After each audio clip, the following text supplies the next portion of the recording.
இந்த வாரத்தை பொறுத்த வரைக்கும் கடந்த திங்கக்கிழமை புதன்கிழமையில் 6 ராசிக்கு சில விஷயங்களை சொல்லியிருப்பேன். 12 ராசிக்காரர்களுக்கும் நம்ம நல்ல பழக்கத்தை சில விஷயங்களை கடைபிடிக்கணும்.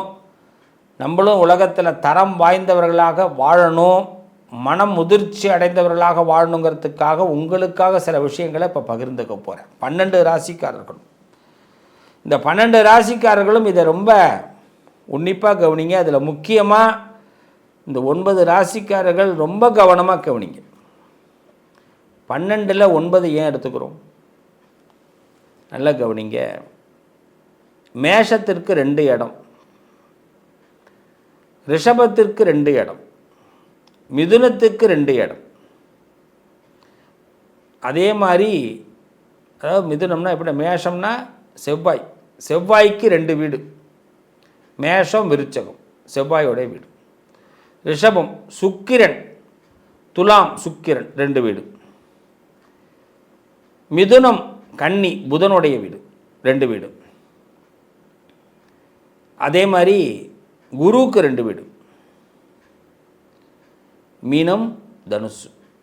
சனிக்கு 2 வீடு, மகரம் கும்பம். மொத்தம் 5 வீடு இதில் வந்துடுது. 6வதாக ஒரு வீடு சூரியனுடைய வீடு சிம்மம். 7வதாக ஒரு வீடு, 7வது வீடு யார்? சந்திரன். இந்த 7 ராசிக்காரர்கள் இந்த ராகு கேது உச்சம் அடையும் போது 2 ராசி அமைவாங்க. ரிஷபம் விருச்சகம். இவங்களுக்கு 2 சப்போர்ட் கிடைக்கும். 7 ராசியிலையும் வருவாங்க. இந்த ராகு கேதுவை வச்சு அந்த இடத்துலையும் இவங்க வருவாங்க. அதனால தான் என்றைக்குமே ரிஷபமும் விருச்சகமும் ஏதாவது ஒரு குடும்பத்தில் இல்லாமல் இருக்கவே இருக்காது. ஏதாவது ஒரு சூழ்நிலைகளில் ஒரு பெரிய கூட்டமைப்பில் அவங்க உட்காந்துருவாங்க. இந்த 9 ராசிக்காரர்கள், அதில் முக்கியமாக இந்த 7 ராசிக்காரர்கள் நான் சொல்கிறத தயவு செய்து கேளுங்க. அதில் 7 ராசி அதிபதிக்காரர்கள். இது அப்படி தான் நம்ம எடுத்துக்கணும். இந்த அதிபதியை கொண்டவர்கள் நம்ம தயவு செய்து இதை கேட்கும் பொழுது நம்ம வாழ்க்கையில் திண்டாட்டம் இருக்காது, கொண்டாட்டம் இருக்கும். ஆமாம், முதல்ல எல்லாரும் என்ன பண்ணணும்? நம்ம எல்லாரும் செய்ய வேண்டிய விஷயங்கள் சொல்லுங்கள் பார்ப்போம். ஒன்று ஒன்றா நான் சொல்லிவிடுவேன், திருப்பி எல்லாத்தையும் நீங்கள் ரிமெம்பர் வச்சுக்கணும். அதிகாலை எழக்கூடிய பழக்கத்தை ஏற்படுத்திக்கணும். சார் நான் நைட்டு வேலை பார்க்குறேன், நான் என்ன பண்ணுறது அப்படின்னா, காலையில் வேலையை முடிச்சுட்டு போய் தூங்கிட்டு திரும்பி ஈவினிங் எழுந்திருக்கும் போது உங்களுக்கு அதுதாங்க அதிகாலை. எப்போ வேலைக்கு போகிறோமோ அதுதான் அதிகாலை. அதில் சீக்கிரம் எழுந்திருக்கிறதுக்கான முயற்சி பண்ணணும், அவ்வளோதான். அதிகாலை எழும் பழக்கத்தை ஏற்படுத்தி கொள்ள வேண்டும். நாம் எல்லாரும் குறைந்தது, ரொம்ப குறைஞ்சது ஒரு 10 நிமிஷமாவது ஒரு தியானத்திலேயோ இல்லை அமைதியாகவோ இருக்க முயற்சி பண்ணணும். 2வது செய்யலாமா? ரொம்ப சிம்பிளாக சொல்லித்தரேன். இதை நம்ம கண்ட்ரோலுக்கு வந்த பிறகு தான் நம்ம எல்லாத்தையும் பற்றி பேச போகிறோம். 3வது உடல் நலத்திற்கு சிறிய உடல் பயிற்சி கண்டிப்பாக பண்ணணும். இந்த 12 ராசிக்காரர்களும் கண்டிப்பாக 7 ராசி 7 அதிபதிகள் கொண்டவர்கள், இந்த 9 அதிபதிகள் கொண்டவர்களும் செய்யணும். அதே மாதிரி புதுசாக ஏதாவது ஒன்றை கற்றுக்கணும். நிச்சயமாக நம்ம இந்த நல்ல பழக்கத்தை கடைப்பிடிங்க. முடிந்த வரை பொய் பேசாமல் தவிர்ப்பதற்கு முயற்சி பண்ணுங்க. வேண்டாம், பொய் வேண்டாம். ஏதாவது ஒரு பொய் சொல்ல அடுத்த ஒரு பொய் தேவைப்படும். மற்றவர்களுக்கு உதவக்கூடிய மனதை வளர்த்து கொள்ள வேண்டும். அதுவும் கேட்டால் தான் செய்யணும். அதுவும் கேட்டால் திருப்பி அவன்கிட்ட எதிர்பார்க்காத அளவுக்கு உதவி வச்சிடணும். 100 ரூபா பணம் கேட்டானா கொடுக்கலாம், 10,000 ரூபா கேட்டால் அது பேர் உதவி கிடையாது. அதையும் தெரிஞ்சுக்கணும். கோபத்தை கட்டுப்படுத்த வேண்டும். நம்ம வீட்டில் பெரியவர்கள், ஆசிரியர்கள், குருமார்களுக்கு நமஸ்காரம் பண்ண வேண்டும். காலையில் ஒரு good morning, good evening, good afternoon கண்டிப்பாக சொல்கிறதுக்கு தயாராகிடும். ஏதாவது ஒரு நல்ல செயல் தினசரி நமக்கு பிடிச்ச மாதிரி, நம்ம மனசு தூங்கும்போது ஒரு திருப்தி, இன்றைக்கி நான் இதை பண்ணணுண்டா அப்படின்னு நம்ம சொல்கிற மாதிரி ஒரு நல்ல செயலை செஞ்சுட்டு தூங்குங்க. இதையெல்லாம் விட நான் வெற்றி பெறுவேன், நான் உழைப்பேன், நான் சந்தோஷமாக இருப்பேன், நான் நிம்மதியாக இருப்பேன் அப்படின்னு தினசரி சொல்லுங்கள். நம்பிக்கையோடு வாழுங்க. எங்கே சார் வாழ்க்கை, எங்கே சார் கிடைக்குது, எங்கே சார் போகுது, அப்படி வேண்டாம். அன்பர்களே, நமக்கு ஒரு மாற்று சக்தியை நம் மனசு விரும்ப வேண்டும். நமக்குள்ள இருக்கிற பிரச்சனைகளை ஒரு சக்தியினால தான் உருவாக்க முடியும். இந்த சக்தி முதல்ல ரொம்ப நாள் வீட்டில் தூங்காதீங்க, அடிக்கடி தூங்காதீங்க. உடம்பை எந்த அளவுக்கு நம்ம உறங்க வைக்கிறோமோ, எந்த அளவுக்கு உடம்பை மதிய நாம் உறங்க வைக்கிறோமோ நம்மளோட வளர்ச்சி குறைக்கப்படுகிறது. ரொம்ப முக்கியம். இன்னொருத்தவங்களை நம்பி வாழாதீங்க. ரொம்ப பண்ணுற பெரிய தப்பு. சில பேர் பார்த்திங்கன்னா, நான் டிரைவர் இல்லைன்னா வண்டி எடுக்க முடியாதுன்னுவாங்க. சில பேர் பார்த்திங்கன்னா, எனக்கு ஒரு நபர் அவர் இருந்தால் தான் நான் நான் ஒரு இடத்துக்கு போக முடியும்னுவாங்க. நம்மளே கிளம்பணும். டிரைவர் இல்லை, வண்டி எடுக்க முடியும்னா ஆட்டோவில் போவோம், இல்லை நம்ம பொது போக்குவரத்தை எடுத்துப்போம். ஒருத்தவங்களை நம்பி வாழ ஆரம்பிக்கும் போது அந்த செயல் நடக்காது.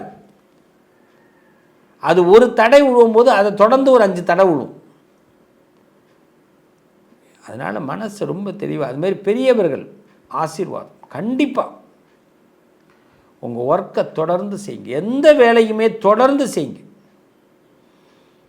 இராணுவத்திலே வீரர்கள் இருக்கிறாங்க, அவங்கெல்லாம் டெய்லி காலையில் இத்தனை மணிக்கு எழுந்திருக்கிறாங்க, இத்தனை மணிக்கு வேலை பார்க்குறாங்க, இப்படி தான் எக்ஸசைஸ் பண்ணுறாங்க, இப்படி தான் பார்த்துக்கிறாங்க. அதனால தான் நம்மளாம் சந்தோஷமாக இருக்கும். அதே மாதிரி மருத்துவத்துறையில் இருக்கிறவங்க பாருங்கள், எது நடக்குதோ இல்லை சுழற்சி முறை நடந்துக்கிட்டே இருக்கும். 8 மணிக்கு ஒரு டாக்டர் டியூட்டிக்கு வராங்கன்னா 8 மணிக்கு கரெக்டாக இருப்பாங்க. எல்லா இடங்கள்லையும் பாருங்கள், அந்த டைம் மேனேஜ்மெண்ட்டை எப்போ எந்த அளவுக்கு எடுத்துக்கிறோமோ அதுதான் நம்மளோட வளர்ச்சி. அது நம்மளோட வளர்ச்சி. அதுமாதிரி தினசரி ஒரு தகவலை மனசுக்குள்ளே ஏற்றிக்கிங்க. ஏன்னா ராசிகள் நட்சத்திரங்கள் எப்போ பிரகாசிக்கும் தெரியுமா? ஏதோ ஒரு நல்ல செயலை செய்யும்போது தான் நம்ம பெரிய ஆள் ஆகும். ஏதோ ஒரு நல்ல செயலை செய்யும்போது அது இன்னொருத்தனுக்கு பிடிக்கும்போது தான் நம்ம பெரிய ஆள் ஆகும். அப்போ எப்பயுமே நல்ல செயலை செஞ்சுக்கிட்டே இருப்போம். என்றைக்கோ ஒரு நாள் நமக்கு ஆண்டவன் ஒருத்தவனுக்கு அது பிடிக்க வைக்கும். அவன் திடீர்னு அந்த மீடியா திரும்பி பார்க்கும், அவன் திடீர்னு பெரிய ஆளாக வருவான். முதல்ல நம்பிக்கை அப்படி வைக்கணும். இதுதான் நம்ம வாழ்க்கையோட மிகப்பெரிய வளர்ச்சி, மிகப்பெரிய யோகம். கடந்த காலத்தில் நான் சொன்ன விஷயங்களை எல்லாம் இந்த வாரம் முழுமையாக வெறும் அட்வைஸாக பண்ணியிருக்கிறேன்னு நினைக்காதீங்க. இது உங்களுக்கு தேவையில்லாத பதிவாக இருக்கலாம், இது வியூஸ் போகாதுன்னு எனக்கும் தெரியும். அப்புறம் எதுக்கே 10 நிமிஷம் உட்காந்து பேசுகிறேன்னு கேட்குறீங்களா? என் பிள்ளைகளோடு நான் பேச காத்திருக்கிறேன், என் பிள்ளைகளுக்காக பேசுகிறேன். இதில் என் பிள்ளைகளை 10 பிள்ளைகள் என்றைக்காவது ஒரு நாள் ஒரு பிள்ளை ஒன்று கேட்கும், பார்க்கும். எனக்கு நம்பிக்கை இருக்குது. இதை நான் தொடர்ந்து செய்கிறேன், நல்லா இருக்கிறேன். நீங்களும் தொடர்ந்து செய்யுங்க, நல்லா இருப்பீங்க. என்றைக்குமே நம்ம வாழ்க்கையில் எல்லாருக்கும் முன்னுதாரணமாக நாம் இருக்க ஆரம்பிக்கணும். ஒரு 10 நிமிட அமைதி தான் நம்ம வாழ்க்கையை மிகப்பெரிய வளர்ச்சிக்கு ஏற்படுத்த போகுது. இந்த குடும்பத்தில், என் குடும்பத்தில் இது மாதிரிக்கு இருந்த பிரச்சனைகள்லாம் விலகிட்டுங்க அப்படின்னு உங்களால் சொல்ல முடியும். இதுக்கு இந்த 10 விஷயம்தான் தேவைப்படுது. கடன் வாங்குகிற பழக்கத்தை ரொம்ப குறைச்சிங்க. நம்ம கட்டிடலாம், அடைச்சிடலாம் அப்படின்னு நம்பிக்கையில் தான் இறங்குறோம். எப்படி சம்பாதிக்கலாங்கிறத மட்டும் யாருமே யோசிக்க மாட்டோம். அதே வருமானம் தானே சம்பாதிக்கிறோம், எப்படி அடைக்க முடியும்? ஏதாவது ஒரு செலவை கண்ட்ரோல் பண்ணி தான் ஒரு செலவு கொண்டு வர முடியும். ஒரு விஷயம் இல்லாமல் பழகிக்கிறதுக்கு முயற்சி பண்ணணும். எங்கள் அம்மா அந்த காலத்தில் சொல்லுவாங்க, எங்கள் ஊர்லலாம் மளிகை கடைக்கு போகிறதே ரொம்ப கம்மியாக இருக்கும். ஒரு தடவை போயிட்டு வந்தால் ஒரு வாரத்துக்கு போக மாட்டோம். அப்போல்லாம் வீட்டிலையே கத்திரிக்காய் இருக்கும், முருங்கைக்காய் இருக்கும், முருங்கைக்கீரை இருக்கும், மாங்காய் இருக்கும், கருவேப்பிலை இருக்கும், வீட்டிலையே எல்லாமே இருக்கும். காய்கறி கடைக்கே போக மாட்டோம். அப்படிலாம் வாழ்ந்த காலங்கள் தான். மனுஷனால் வாழ முடியும். இன்றைக்கி ராத்திரி 2 மணிக்கு நான் பிரியாணி சாப்பிட்டா தான் வாழ முடியுங்கிறான். எனக்கு டீ குடிக்கணுன்னா வாழ முடியாதுங்கிறான். எங்கேருந்து வந்தது இந்த பழக்கங்கள்லாம்? இது எல்லாம் நம்மளை அழிக்கிறதுக்கான பழக்கங்கள், வளர்ச்சிக்கான பழக்கங்கள் இல்லை. நமக்கு பிறகு வரக்கூடிய சங்கதிகளும் அதை பார்த்துட்டு நீ ஒரு வேளை டீ குடித்தா நான் 3 வேளை குடிப்பேங்கிறான். நம்ம எல்லாருக்கும் முன்னுதாரணமாக இருக்க முடியல, உதாரணமாகவே இருக்க முடியல. அதனால் நம்ம சில விஷயங்களை வாழ்க்கையில் ஒரு புதுமைகளை நம்ம கொண்டு வரணும். எதுவும் இல்லாமல் நம்மளால் இருக்கணுன்ற எண்ணம் வரணும். முயற்சி பண்ணுவோம், நல்லது நடக்கும். 12 ராசிக்காரர்களும் என் குழந்தைகள் தான். இந்த குழந்தைங்க வாழ்க்கையில் என்றைக்குமே நல்லது நடக்கும். ஏன்னா கிரகம் தசாபுத்தின்னு சொல்லுவோம். இந்த தசாபுத்தி திடீர்னு திருப்பி அடிச்சிடும். நமக்கு எல்லாம் ஒரே மாதிரி ஓடிக்கிட்டு இருக்காது. மனுஷா எல்லாருக்குமே, எத்தனாயிரம் கோடி மக்களுக்கும் சொல்கிறேன், ஒவ்வொருத்தவங்களுக்கும் ஜீவராசிகள் அத்தனை பேருக்கும் தசாபுத்திகள் நடக்கும்போது அது மாறிக்கிட்டே இருக்கும். உங்களுக்கு சூரிய தசை நடக்கும்போது வரும் பலன் கிடைக்கும், சந்திர தசை நடக்கும்போது ஒரு பலன் கிடைக்கும், செவ்வாய் தசை, ராகு தசை, குரு தசை, சனி தசை, ஒவ்வொரு தசை நடக்கும்போது பலன் மாறும். ஒவ்வொரு புத்திகள் நடக்கும்போது பலன் மாறும். லைஃப் வந்து ஒரு சைக்கிள்.